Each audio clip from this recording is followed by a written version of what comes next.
કચરો નીકળ્યો કચરો તું એમાં જો તો ખરા હલાવી કેટલો કચરો સાફ કરજો હતું એવું જવું જેવું નહીં હાલે ભૂરિયા નવું મંગાવી લઈ રહી આપણે બપોર નહીં આવતો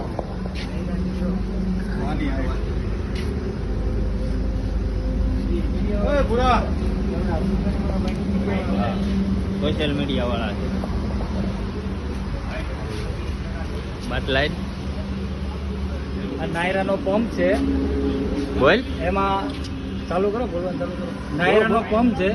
એમાં પેટ્રોલની જગ્યાએ આટલું પાણી આવે છે અત્યારે હાલમાં તમે જોવો છો કે આટલી બધી ગાડીઓ અહીંયા લાઈનમાં પડી છે બધામાં પેટ્રોલની જગ્યાએ પાણી આપી દીધેલા છે આ એનો પંપ છે આ બોટલો બતાવો આ બોટલો બધી એના પેટ્રોલની